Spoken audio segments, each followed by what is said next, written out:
Bonjour tout le monde, j'espère que vous allez bien. Merci de me rejoindre dans cette nouvelle vidéo.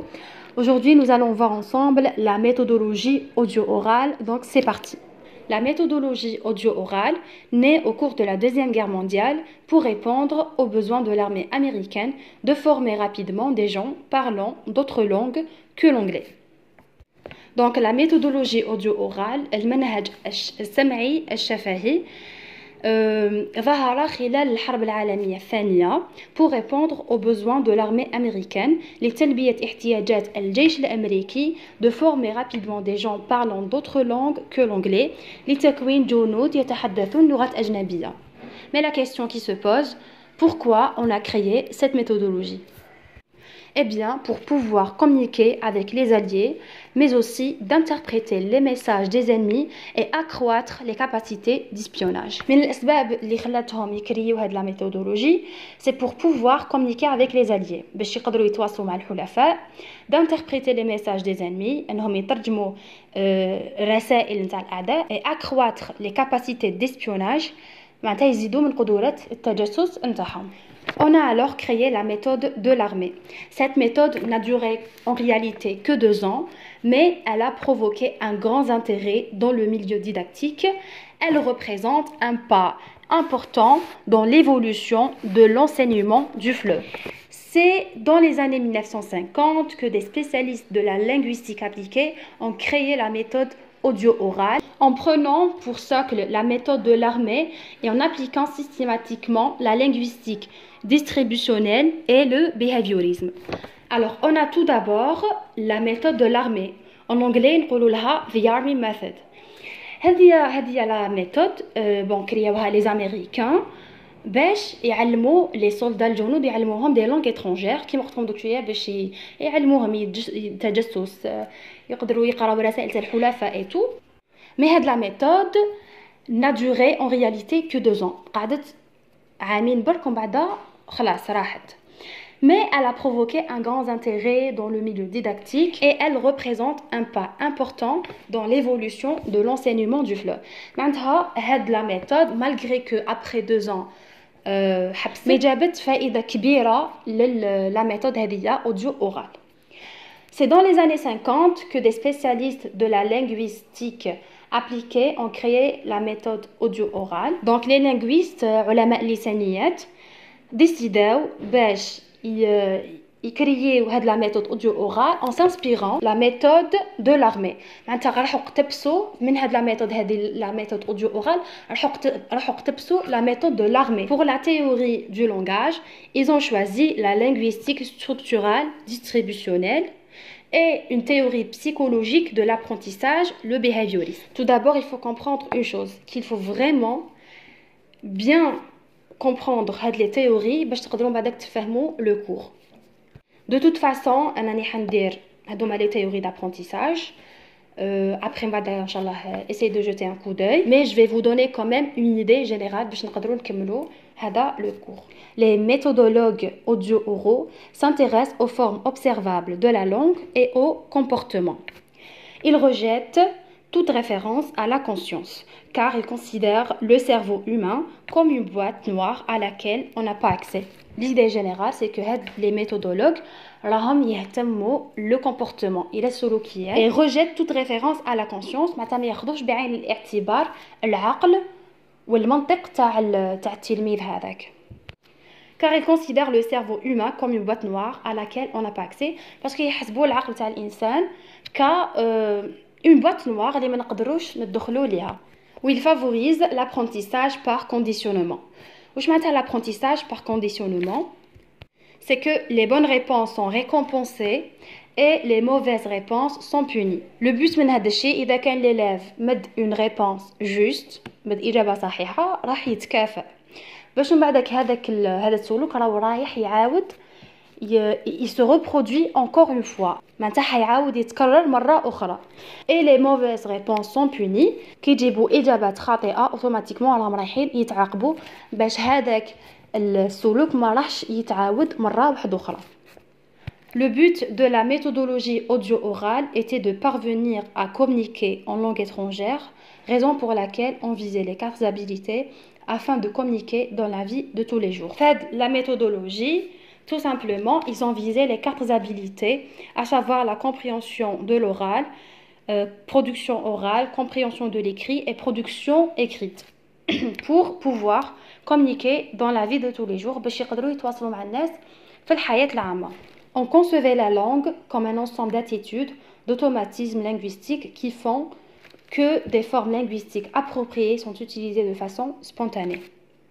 Ça veut dire que كانوا يعتبروا اللغة كمجموعة من العادات والآليات اللي راح نستعملوها بطريقة تلقائية.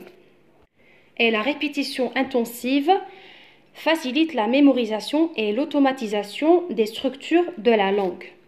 التكرار هذاك المكثف راح يسهل انه الانسان يشفى وراح تكون عنده automatisation. L'automatisation des structures de la langue هي le fait que déjà حيمد لهم des phrases toutes faites, حيحفظوهم des phrases toutes faites à travers la répétition intensive. Le but من هذا الشيء انه يحفظها وكي يستعملها بطريقه تلقائيه de façon spontanée. يعني ما راحش يخمم ولا يقول لك جو سي با يكونجوغي كاش فيرب ولا يحوس على لو ليكسيك ولا جور اون فراز توت فات.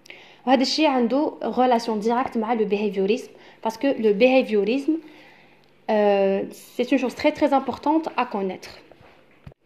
Dans cette méthodologie, on considérait que chaque langue a son propre système phonologique, morphologique et syntaxique, comme on ne considère pas le niveau sémantique, la signification n'occupait pas une place prioritaire en langue étrangère. Ça veut dire que la méthodologie, كل لغة عندها système تاعها الخاص. Le système phonologique اللي هو le système qui s'occupait des sons. هو العلم اللي يهتم بالصوتيات. Morphologie, c'est la branche qui étudie la forme des mots, c'est-à-dire la branche اللي تهتم بتركيب الكلمات. Syntaxique, ce sont les règles qui régissent l'agencement des mots dans une phrase. معناتها هما القواعد اللي يتحكموا في ترتيب الكلمات في الجملة. Ça veut dire la place du verbe, la place du sujet, la place de l'adjectif, etc. Et la sémantique, c'est l'étude du sens des unités linguistiques. Le sémantique, genre لهنا يقراو المعاني تاع الجمل.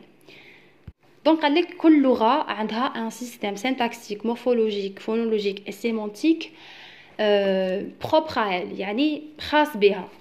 La signification n'occupait pas une place prioritaire en langue étrangère, يعني المعنى ما كانش عنده أولوية ولا اهتمام كبير كي يحبوا يتعلموا هذه la langue étrangère. Les habitudes linguistiques de la langue maternelle étaient considérées principalement comme une source d'interférence lors de l'apprentissage d'une langue étrangère.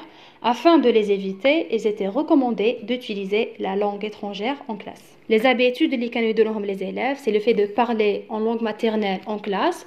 كانوا يعتبروهم une source d'interférence, يعني مصدر تشويش ولا عنصر تشويش lors de l'apprentissage عند مرحلة التعلم.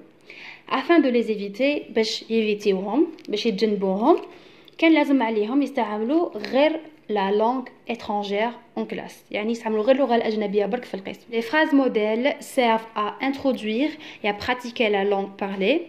Elles sont d'abord insérées dans un dialogue ou bien présentées hors dialogue. هذوك les phrases modèles اللي مدوهم لهم le but تاعهم c'est de pratiquer la langue باش يديروا الممارسات باش يمارسوا اللغة ومع الاول يكونوا انسيري dans un dialogue يكونوا مدخلينهم هذوك الجمل في un dialogue. Le dialogue bien sûr حيكون fabriqué ou bien présenté hors dialogue. Pratiquer ces phrases modèles devient des habitudes quasi réflexes. هذوما les phrases modèles لازم يوليو des habitudes, لازم يوليو يستعملوهم d'une façon spontanée كما كنا نحكيو المقبل. On évite la traduction. Donc la traduction est interdite. ممنوع الترجمة. Tout comme la méthode directe, la méthode audio-orale suggère un apprentissage direct de la langue cible, c'est-à-dire son recours à la langue maternelle, afin que les étudiants puissent assimiler le vocabulaire ou la grammaire propre à celle-ci. Mais contrairement à la méthode directe, la méthode audio-orale ne se limitait pas à l'apprentissage du vocabulaire. L'enseignant entraînait les étudiants de préférence à l'utilisation de la grammaire. Ça veut dire que la méthode directe et la méthode audio-orale ont le même principe, c'est apprendre la langue étrangère sans recours à la langue maternelle. يعني نتعلموا اللغة الأجنبية بدون الرجوع إلى اللغة الأم.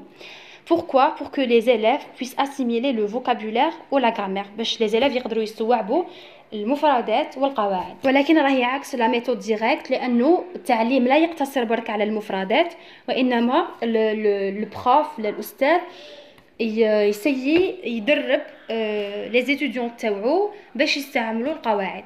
La méthode audio-orale est appliquée souvent dans le contexte de laboratoire de langue, ce qui signifie que l'enseignant présentait un modèle de phrase correcte que les étudiants devaient répéter pour réaliser une acquisition et une fixation d'automatisme linguistique. Selon la méthode audio-orale, يتم ممارسة اللغة dans des laboratoires de langue كيما هكا وين البروف يمد لهم des modèles de phrases correctes جمل صحيحة وهما يقعدوا غير يعاودوا فيهم pour réaliser une acquisition et une fixation d'automatisme linguistique باش يعودوا يستعملوا هذوك الجمل بطريقة تلقائية. Dans la méthodologie audio-orale, on privilégie la notion de modèle à imiter et les exercices structuraux.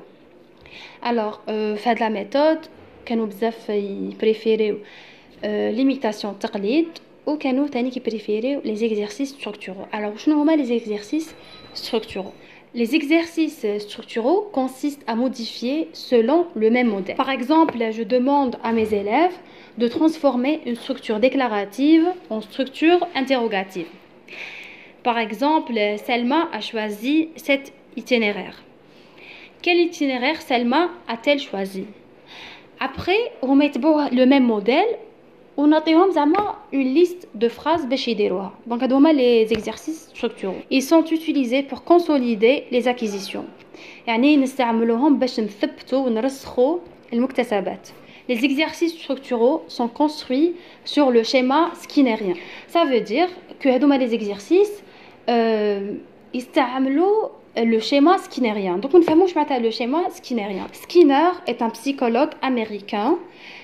Parmi ses travaux, c'est le behaviorisme. Donc, le behaviorisme, كما كنت نقول لكم المقبل هو علم السلوكيات. هو سكينر كان يعتمد على le conditionnement opérant. الفكرة من هذا le conditionnement opérant, c'est que quand on a un stimulus, on reçoit une réponse. كي يكون كاين منبه automatiquement حتكون كاينه استجابه. سكينر il a pris هاد l'idée وزاد طورها شويه. دونك عنده ستيمولوس اللي هو المنبه. دونك المنبه راح يكون لو موديل دو ديبار كما كنت نوري لكم المقبل. سلمى a choisi cet itinéraire. Quel itinéraire Selma a-t-elle choisi? هذا هو le modèle de départ. L'indice هو l'indicateur de transformation. يعني le fait que بين له باللي la phrase راهي déjà تبدلت. La réponse de l'apprenant. En bas avec le renforcement, la répétition de la bonne réponse. Une fois ils لحقوا la bonne réponse, يقعدوا غير يعاودوا باش يلحقوا l'automatisation. L'enseignement de la culture et la civilisation met l'accent sur les différences dans les façons de vivre. تعليم الثقافة والحضارة راح يمد فكرة حول طرق العيش المختلفة. Schéma de la classe. Alors, la première des choses, l'écoute d'un dialogue élaboré autour des structures clés. C'est-à-dire la première des choses, les élèves ou les étudiants avec le dialogue fabriqué bien sûr, avec des objectifs bien précis. Deuxième chose, c'est la répétition ligne par ligne du dialogue. Avec la troisième chose, et des répétitions collectives qui aboutit à la mémorisation du dialogue. Les limites de la méthodologie audio-orale. La première des choses, les exercices structuraux ennuyaient les élèves, les démotivaient et le passage du réemploi dirigé au réemploi spontané ne se faisait que rarement. Ça veut dire que les exercices structuraux, les élèves يملوا منهم ويخليوهم démotivés et le réemploi spontané, c'est-à-dire إعادة الجمل بطريقة تلقائية كان rare نادرا وين كانوا يلحقوا. Il faut aussi mentionner que le fait d'enseigner la grammaire étape par étape n'interdisait aucunement la fréquence des fautes. Maintenant, le fait que تقريلو la grammaire étape par étape هذا الشيء ما راحش يخليه ما يغلطش في la grammaire. C'est tout pour aujourd'hui. J'espère que la vidéo vous a plu. Si vous avez des questions, n'hésitez pas à me les poser dans la barre des commentaires. N'oubliez pas d'abonner à ma chaîne YouTube et activer la petite cloche pour recevoir toutes mes prochaines vidéos. Donc je vous dis merci pour l'écoute et à bientôt. Prenez soin de vous.